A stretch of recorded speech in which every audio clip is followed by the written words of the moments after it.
Hello student. तो आज हम लोग ट्राइगोनोमेट्रिक टेबल का वैल्यू ही जो हमारे जितने ट्राइगोनोमेट्रिक रेशियो आती है उसकी वैल्यू कैसे याद करें उसी की ट्रिक को देखेंगे। कैसे निकाला जाता है उसको भी देखेंगे और ट्रिक के माध्यम से देखेंगे पूरा वैल्यू कैसे हम लोग कुछ ही समय में निकाल सकते हैं। जितने भी 6 रेशियो हैं उसमें 6 रेशियो में से 0 degree, 30 degree, 45 degree, 60 degree and 90 degree in सभी का वैल्यू कैसे ज्ञात किया जाता है उसी को देखेंगे हम लोग। तो इसके लिए हमारा एक ट्रिक होता है निकालने का।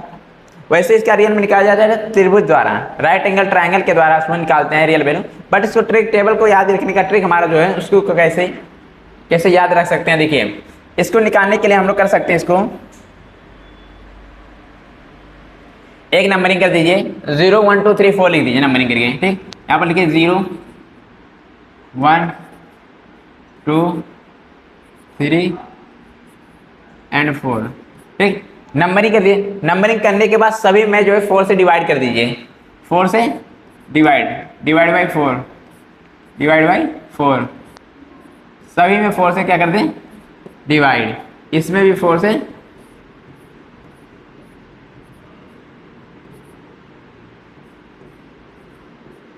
डिवाइड। ठीक, सभी में 4 से डिवाइड करने के बाद सभी पर रूट लगा दीजिए। क्या कर दीजिए अंडर रूट में कर दीजिए, अंडर रूट, ये भी अंडर रूट में कर दीजिए, ये भी अंडर रूट में, इसको भी अंडर रूट। अंडर रूट करने के बाद देखिए इसको सॉल्व करिए आगे। क्या किए पहले 0 1 2 3 4 लिख दिए, उसके बाद सभी में कर दिए डिवाइड बाई 4। क्या कर दिए डिवाइड बाई 4 कर दिए, सभी में डिवाइड बाई 4 कर दिए। ठीक,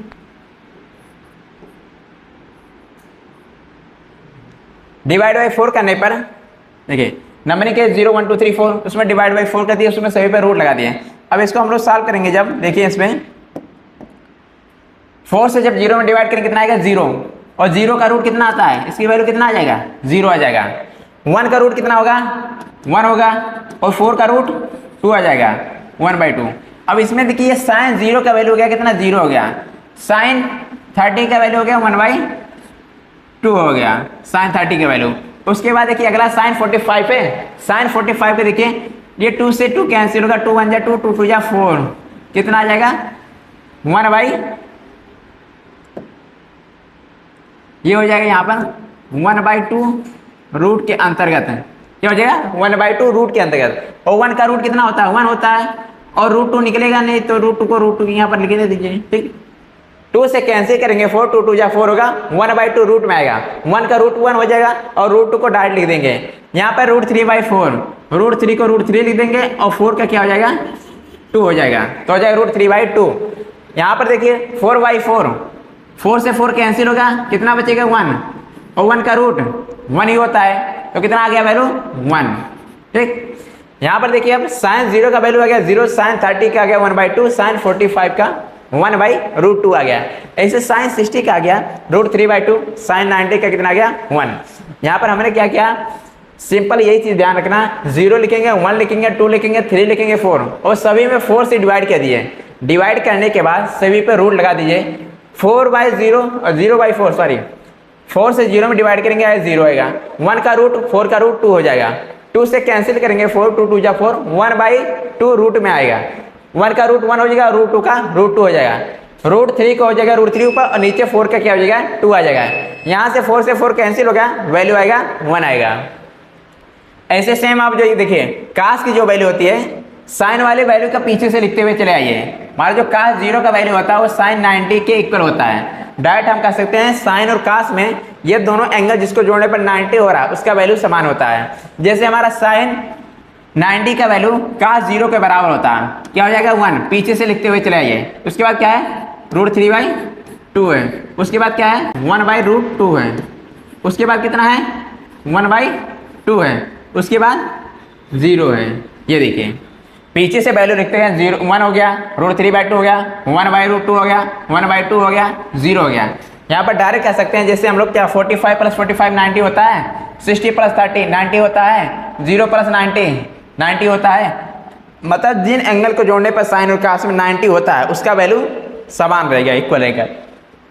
जैसे साइन 30 का और कास 30 का वैल्यू समान है, 30 + 60 90 होता है। ठीक, ऐसे से हमारा tan बराबर हम लोग जानते हैं tan बराबर होता है tan बराबर होता है tan थीटा इक्वल टू क्या होता है sin theta upon cos theta होता है। वैसे जो हम लोग कहेंगे tan 0 तो हो जाएगा tan 0 इक्वल टू क्या हो जाएगा, sin 0 अपान cos 0 हो जाएगा। यही तो होगा, tan 0 बराबर क्या हो गया, sin 0 अपान cos 0। डायरेक्ट हम कह सकते हैं जो tan वाली वैल्यू होते क्या साइन वाली वैल्यू में cos वाली वैल्यू से डिवाइड कर दीजिए, मतलब sin अपान cos हो जाएगा। ऐसे sin 30 का tan 30 का वैल्यू क्या हो जाएगा, sin 30 अपान cos 30। तो हमारा जो इसमें कह सकते हैं डायरेक्ट की cos से sin वाले वैल्यू में डिवाइड कर दीजिए, cos से sin वाले वैल्यू में डिवाइड, तो 1 से डिवाइड करेंगे 0 में क्या हो जाएगा, 1 0 जा 0, या डायरेक्ट यहाँ पर लिख दीजिए, देखिए 0/1 इक्वल टू कितना होगा, 0 होगा। यहाँ पर क्या है 1/2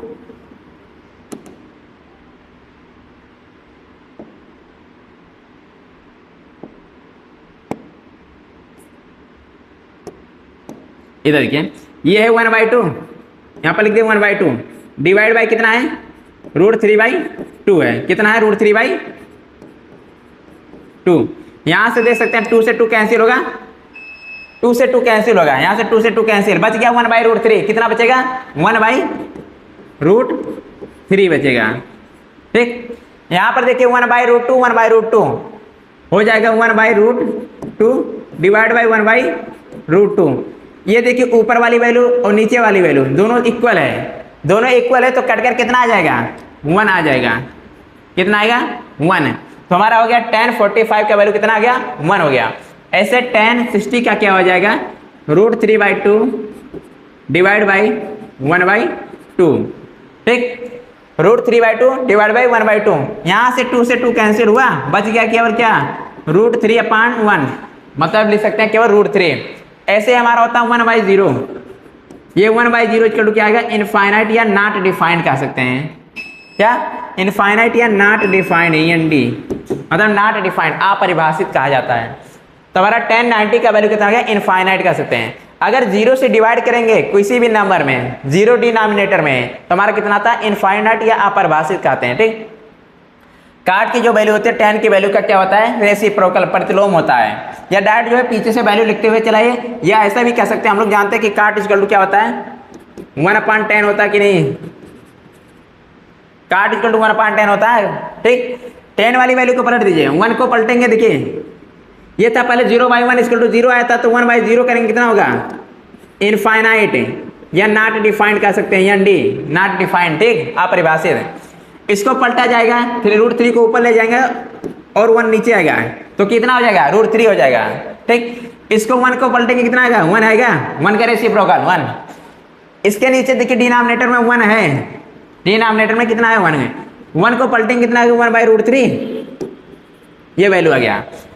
90 का वैल्यू क्या हो गया, पहले था 1/0 इक्वल टू इनफाइनाइट, अब इसी को पलट दीजिएगा तो 0 ऊपर आएगा 1 नीचे आएगा, इक्वल टू क्या 1 से 0 में डिवाइड करेंगे आएगा 0, या डायरेक्ट कह सकते हैं क्या है, इनफाइनाइट। इनफाइनाइट मतलब अनंत है, अनंत का उल्टा क्या होता है, शुरुआत, जैसे अंत का उल्टा क्या शुरुआत होता है, और शुरुआत मतलब क्या 0 कह सकते हैं, डायरेक्ट ऐसे याद किया। इनफाइनाइट मतलब अनंत, वो अंत का उल्टा क्या शुरुआत, शुरुआत मीन्स क्या हो जाएगा 0 हो जाएगा। अब हमारा जो सेक की वैल्यू होती है कास का रेसिप्रोकल होता है, जो हमारा सेक वाली वैल्यू होता है वो क्या होता है, कास का रेसिप्रोकल। ठीक, तो हम लोग कह सकते हैं ये सेक वाली वैल्यू क्या होती है, कास का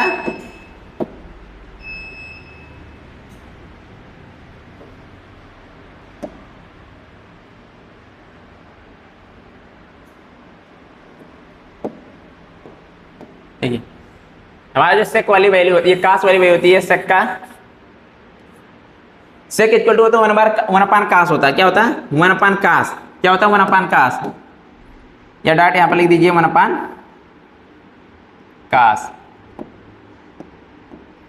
सेक इक्वल टू हो जाएगा 1/कास। ठीक, जो हमारा सेक वाली वैल्यू होती कास वाली वैल्यू का क्या रेसिप्रोकल प्रतिलोम, पलट दीजिए 1 को, 1 का रेसिप्रोकल कितना होगा 1, इसको रेसिप्रोकल करेंगे 2/√3 हो जाएगा, इसका रेसिप्रोकल क्या आ जाएगा, कितना हो जाएगा √2/1 या √2 हो जाएगा, इसको रेसिप्रोकल करेंगे कितना आएगा 2, इसका रेसिप्रोकल क्या आ जाएगा, 0 का रेसिप्रोकल 0/1 है, देखिए ये लिखा गया है 0/1 0, और 0 का रेसिप्रोकल करेंगे क्या हो जाएगा 0 मीन्स क्या है 0/1 है, 1 का रेसिप्रोकल करेंगे तो 1/0 होगा, या डायरेक्ट कह सकते हैं हम लोग जीरो क्या है? शुरुआत, और शुरू का उल्टा क्या होता है? अंत। अंत मतलब इनफाइनाइट, अनंत कहा जाएगा। तो इसका उल्टा क्या हो जाएगा? इनफाइनाइट होगा। या जीरो का रेसिप्रोकल क्या होता है? इनफाइनाइट होता है, ऐसा कह सकते हैं। ठीक, कोसेक थीटा होता है हमारा, साइन थीटा का क्या होता है? रेसिप्रोकल होता है। ये हमारा साइन थीटा वाली वैल्यू और कोसेक थीटा वाली वैल्यू एक दूसरे के रेसिप्रोकल होते हैं। तो हमारा कास कोसेक थीटा इक्वल टू क्या है? जीरो का रेसिप्रोकल इनफाइनाइट, ठीक, या नॉट डिफाइंड भी कहा जाता है। इसका रेसिप्रोकल करेंगे कितना आएगा? 2 आएगा। इसका रेसिप्रोकल करेंगे कितना आएगा? √2। √3/2 का रेसिप्रोकल 2/√3 होगा। उसके बाद 1 का रेसिप्रोकल 1 होगा। ये पूरा वैल्यू हो गया। हमने केवल क्या? साइन की वैल्यू निकाला। साइन की वैल्यू की सहायता से हमने पूरा वैल्यू फाइंड कर लिया। ठीक, तो इसको कैसे निकालेंगे दोबारा देख लीजिए। देखिए, पहले लिखेंगे 0, 1, 2, 3, 4 और सभी में 4 से डिवाइड कर दीजिए। 4 से डिवाइड करने के बाद सभी पे रूट लगा दिए। रूट लगाने के बाद देखिए 4 से 0 में डिवाइड करेंगे 0 आएगा। 1 का रूट 1, 4 का रूट 2 हो जाएगा। 2 से 4 को कैंसिल करेंगे, 2 1 जा 2, 2 2 जा 4, 1/2 रूट में आएगा। 1 का रूट 1 हो जाएगा, √2 का √2 हो जाएगा, √3 का √3 हो जाएगा और 4 का अंडर रूट करेंगे कितना आएगा? 2 आएगा। 4/4 मतलब 1 हो जाएगा। ठीक, तो इसमें देखिए साइन 0 का वैल्यू हो गया 0, साइन 30 का 1/2, साइन 45 का 1/√2, साइन 60 का √3/2, साइन 90 का कितना आ गया? 1 आ गया। अब ऐसे सेम यहाँ पर देखिए कास 0 का वैल्यू हमारा आ गया, कास 0 का वैल्यू होता या कास की जो वैल्यू होता है साइन की वैल्यू का पीछे से लिखते हुए चले जाइए। कास 0 का वैल्यू साइन 90 के बराबर, ये हो जाएगा 1, इसको लिखेंगे यहाँ पर, इसको लिखेंगे यहाँ पर, ये वाली वैल्यू इसके इक्वल हो जाएगा और ये वाली वैल्यू इसके इक्वल हो जाएगा। ठीक, tan इक्वल टू हम लोग जानते क्या होता है? Sine theta upon cos theta होता है। मतलब कि tan वाली वैल्यू साइन वाली वैल्यू में कास वाली वैल्यू से डिवाइड कर दीजिए। 1 से 0 में डिवाइड करेंगे आएगा 0, 1/2 में √3/2 से डिवाइड करेंगे, 2 से 2 कैंसिल होगा, 1/√3 बचेगा। 1/√2 डिवाइड बाई 1/√2 कैंसिल होकर कितना आएगा? 1, √3/2 डिवाइड बाई 1/2, 2 से 2 कैंसिल होगा, क्या होगा? 2 से 2 कैंसिल होगा। 2 से 2 कैंसिल होने के बाद यहाँ पर बचेगा केवल √2। यहाँ पर देखिए इस 2 से इस 2 को कैंसिल किया गया, केवल बच गया √3। ये हो गया tan 60 का वैल्यू। 1 में 0 से डिवाइड करेंगे। अगर डिनोमिनेटर में 0 आता है तो उसकी वैल्यू कहेंगे इनफाइनाइट या नॉट डिफाइंड, अपरिभाषित कहा जाता है। ठीक, 1 से या किसी भी नंबर में 0 से डिवाइड करेंगे कितना आएगा? इनफाइनाइट आता है, नॉट डिफाइंड कहा जाता है। काट वाली वैल्यू होती है tan का रेसिप्रोकल होता है, तो काट इक्वल टू लिख सकते हैं 1/tan। तो हमारा जो tan की जितनी वैल्यू है काट के वैल्यू का, काट वाली वैल्यू क्या हो जाएगी? रेसिप्रोकल। तो 0 का रेसिप्रोकल इनफाइनाइट। ठीक, इसका रेसिप्रोकल करेंगे √3 आएगा। 1 का रेसिप्रोकल 1, √3/1 का रेसिप्रोकल या प्रतिलोम 1/√3। इनफाइनाइट का रेसिप्रोकल 0 होता है। सेक वाली वैल्यू कास वाली वैल्यू का रेसिप्रोकल होता है प्रतिलोम। ठीक, 1 का रेसिप्रोकल 1, √3/2 को क्या कर सकते हैं? 2/√3, 1/√2 को क्या हो जाएगा? 2, इसका रेसिप्रोकल कितना होगा? 1/2 का 2। 0 का रेसिप्रोकल इनफाइनाइट नॉट डिफाइंड या अपरिभाषित कहा जाता है। ठीक, कोसेक हमारी जो कोसेक वाली वैल्यू होती है साइन वाली वैल्यू का रेसिप्रोकल कहलाता है। 0 का रेसिप्रोकल इनफाइनाइट, 1/2 का 2 हो जाएगा, 1/√2 का √2 हो जाएगा, √3/2 का 2/√3, 1 का रेसिप्रोकल 1। तो इसमें देखिए हमने क्या किया? केवल साइन की वैल्यू निकाला। साइन की वैल्यू की सहायता से पूरा टेबल हमारा ज्ञात हो गया। ठीक, तो केवल यही ध्यान रखिए साइन की वैल्यू यदि याद है आप किसी का वैल्यू निकाल सकते हैं, किसी भी, चाहे कास का निकालना हो, चाहे tan का निकालना, चाहे कॉट का, चाहे सेक का, चाहे कोसेक का। यदि आपको साइन की वैल्यू याद है रिवाइज कर लीजिए। साइन 0 का वैल्यू 0, साइन 30 का 1/2, साइन 45 का 1/√2, साइन 60 का √3/2, साइन 90 का 1 होता है। साइन वाली जो वैल्यू होती है डिग्री के बढ़ने पर हमारा वैल्यू बढ़ रहा है। कास वाली वैल्यू जो होती है डिग्री जैसे जैसे बढ़ रहा है वैल्यू घट रहा है। पहले 1 था, लास्ट में कितना हो गया? 0 हो गया। ठीक, ये ट्राइगोनोमेट्रिक टेबल जो हमने ट्रिक बताया, आई होप आप सभी को समझ में आ गया। ये समझ में तो कमेंट करके जरूर बताएगी कि समझ में आया कि नहीं।